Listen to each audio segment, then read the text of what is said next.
So welcome back everyone, we are up to round one match here for the FX Open tournament. Big props to FX Open for sponsoring $1,000 for the first place prize. We are up to Genx, who we just saw in our first game, versus vschaokel, apparently is how you pronounce his name. It's going to be Zerg versus Random on Lost Temple. I am of course Unstable, and I'm joined here by Sif from the 2bh.org forums, the proud organisers of this event. Welcome Sif. Thank you very much, Unstable. Thank you. How are you going today? Yeah, good. It's a bit flustered trying to get this tournament organised, but hopefully once we settle into round 1 and 2, after rounds 1 and 2, we'll get a little bit more flow and more organisation. So it looks like we're going to have a ZVZ. Ah. Excellent. So we've got Genx spawning in the 2 o'clock position as a green Zerg, and then we can see here we've got vschaokel. Is it vschaokel? vschaokel, yeah. vschaokel spawning in the 8 to 9 position as a pink Zerg. So it'll be interesting to see, how this plays out. We just saw Genx then, really go for like a speedling build and abuse the hell out of that open kind of, base that was left there. So hopefully we'll see another speedling battle. I always like to see that when it's CVZ. Yeah, definitely. It's a good thing that this is an open tournament too. Like, it gives players a chance to get in, and even if they're not the greatest players, see where their mistakes are versus someone who really wants to win that match. So we did have some good decision making by Genx in the first game. But really, it looks like we have an extractor trick coming from vschaokel. So at least he's... I don't know, like, a random players always confuse me. Like, it's hard to tell what their best matchup is and what their worst is, because there's so many more matchups that they have to practice.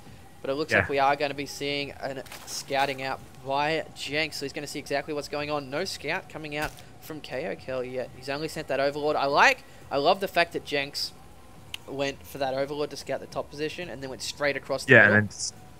Exactly. I mean, it's really... So, he's obviously got, coverage there of the top map, so you don't need to do that. I mean, usually you'd see the drone go down to the bottom first. I'm not sure if that was the case with Genx, but the good thing is he's got the information quicker. vschaokel now knows that we don't have his opponent in the bottom 6 o'clock position, so I'm guessing that he'll be able to scout soon. But unfortunately, he's been really distracted at the moment by Genx. These 2 drones are having to kind of like take pot shots at this little scout, and Genx has been an absolute nuisance. There's no early expansion going down. Not that you usually would in ZVZ anyway, but the thing is, like, vschaokel's scouting is delayed so much. Yeah, definitely. He does have no idea what's going on. He does not know if this is a 6 ball or an 8 ball, and he's just not prepared for it. So I'd like to see a little bit more scouting from him next time. But still, it's going to work out okay at the moment. We do have Genx getting about 50 gas, and we do have vschaokel a little bit behind that. But he has gone for the Baneling straight up, so we're going to see some Ling Baneling coming from him. I want to see the response from Genx. Hopefully we see either a Roach Warren right now or his own Baneling nest. Otherwise, he might be a little bit behind. As we've got 6 Zerglings just popping out now for Genx, and they're going to be slowly moving across the map. I think they'll actually even be able to kill vschaokel's drone before it manages to even scout the actual tech tree that he's going for. So once again, keeping him in the dark. Maybe this drone can get passed over. Oh, he's going to live, he's going to survive. Those links are going to get him creep. He won't be able to see the tech buildings. He's going to... Oh, nice little move there by Genx. He actually split those Zerglings into 2 groups and put one group of Zerglings, which was 3 of them, in front of the drone just in case it did decide to move a bit closer into the base. So really good there. Both players opting for a Baneling tech though. So I think this will be good to see. I mean, it's exactly what I wanted, like a Speedling, Baneling kind of war, just because Banelings are so cool. Yeah, it definitely does come down to control when it's Ling Baneling versus Ling Baneling. You don't really have any other option other than that, or go straight to Roaches to block off your ramp to defend against it. So Genx's Baneling nest was a little bit later, but his Ling speed is definitely earlier. If we have a look at the income tab, he is 1 up on the drone count. Oh no, these Banelings are about to morph. There's 3 Banelings. Yeah, 3 Banelings. 1, that's really good use there by vschaokel. Just use that 1 Zergling to start trying picking them off. If you can actually get maybe 1 or 2 kills there, sending in another Zergling. Keeping a good spread there. Yep. Oh, and into the drone line, but it's not going to do anything because the Queen picks them off. Nice. So if we have a quick look, I think that was 4 or 5 Zerglings with those Banelings. Obviously not the intent that he wanted. He wanted to get a lot more than that. If we have a quick look at the units tab, we're pretty much dead even along the pace. 10 Lings apiece. We do have 1 Baneling apiece as well. So it's going to be very evenly matched so far. It's going to come down to complete And looking control. At units lost as well, we do have 7 units lost by Genx as to 8 for vschaokel. So really, really even at this point. And once you said before, like, it is down to control. I mean, it's more about who makes the first mistake, who actually accidentally does a misclick to start off with. Baneling coming out now though. Yeah, like that Baneling. Just like, bit of a battle here. Wow, these guys actually really good control. I think they've both got really good control as well. Not right there.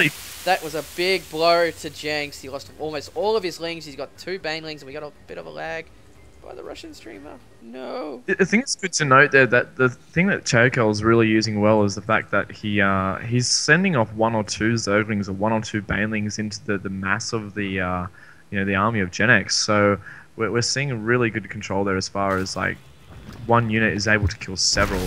It's really going to even it up. Whoa, right there, evened it up pretty well. I think that was a bit of a just responding to the lag that forced the streamer out on push. Oh, another one. This is why I love watching it. I love watching Lin Bangling just for this reason, because you see just like tiny little slip ups that like shouldn't really hurt you. And they'll bang just coming out in time, getting more kills. But so like overall, these guys are pretty much dead even. Yeah, we've got 25 units lost to Genx now, as to 22 for vschaokel.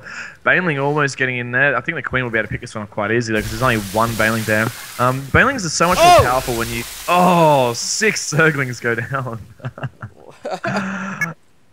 Oh, dear. Yeah, Banelings are so much more powerful when they're in larger groups, but it is good to see that, one Baneling can do... because they do 35 damage to light troops, and obviously a Zergling only has 35 lives, so it's like... the perfect hard killer. Definitely. So you've got 2 more morphing in now. We're not seeing any kind of change of tech. Oh no, we are, sorry. Change of tech for both of them going into Spire. So looks like they're going to go to the Zergling kind of Mutalisk build. I'm confused though, like, who's going to have the more effective one. I'm going to actually lean with Genx at this moment, just because he's stockpiling more gas. He hasn't spent as much on Banelings, and therefore, Genx will be in the upper hand, because he will be able to produce more mutes. But at the moment, we've got a whole bunch of Zerglings. It looks like there's about 13 there. 1 Baneling for vschaokel trying to block up the ramp. Genx sensing this, sending 1 Zergling up just to see what's going on. He does manage to scout the spy there with that speedling who can motor along that creep. And he gets it away. Wow, lots more Banelings coming. But pretty much this is identical builds coming from both players. Like, their Baneling nest came up at roughly the same time. Their Spires are going up roughly the same time. They're at 39 to 41 units lost themselves. Their income is practically identical. This is like a mirror matchup at its finest. Yeah, I mean, it's really, really, as you said, it's a mirror matchup because like they're playing exactly the same. Oh, 2 Banelings getting into the turret! Oh my god! Oh! Massive hit there to the economy of vschaokel. He actually loses about, I think it was about 6 or 7 drones there. His drone count is now 16 as opposed to 23 for Genx. Genx also has expansion on the way, so he will gain an economic lead as soon as those mutts start to pop out. However, how many mutts we got on the way? We've got 3 mutts for Genx and vschaokel as well, so really starting to pull ahead now. I'm not sure if vschaokel is going to be able to pump enough to get back in this game. Yeah, well, it depends. Like, Genx does have that Mutalisk advantage. He does have 3 already, and only 3 on the way now for vschaokel, but still... it's just too even to call. Both of them expanding at the same time too. What the hell is going on? So we did have a quick there, a Mutalisk sniping an Overlord that was expanding Genx's base. So vschaokel losing there, some production time due to the fact that he now has to make an Overlord, as he is supply capped on 34, as opposed to Genx on 49 from 60. So he's able to keep on pumping. Mutalisk now going to work on Zerglings that have captured the Zelnaga Tower near the expansion of vschaokel. We don't have enough Mutalisks at all to battle it, though. We have 4 from Genx and only 1 out, I can see, from vschaokel. Sorry, 3 actually from the bottom of the map coming back up, so it will be reasonably even, but not if vschaokel gets another Overlord sacked, which it does go down, pushes him actually into... red supply. Yeah, definitely. I mean, so really having a look back at Genx's base, he does have 4 queens. He's got a lot of creep trimmers. He should probably start spreading them now. He does have the Mutalisk count. He has the Econ count. It's really going to come down to...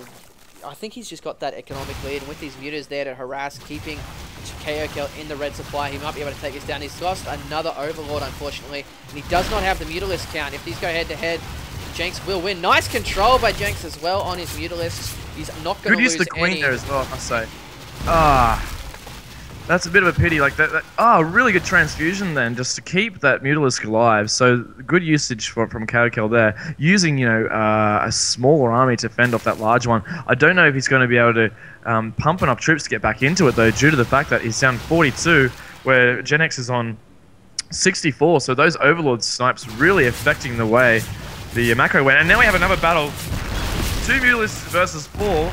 Now we have them both dead. The Queen's popped down. 3 more Mutalisks pop out for vschaokel. Being able to single fire, really good use there of single fire on Genx's Mutalisks, and we down to 1-2. Genx with 2 Mutalisks working on the final one, and he's called GG as he knows that he doesn't have an economic advantage. He doesn't have his Expo Online anywhere near as much, and he doesn't have enough Mutalisks out. So that will see Genx play on to the next round again.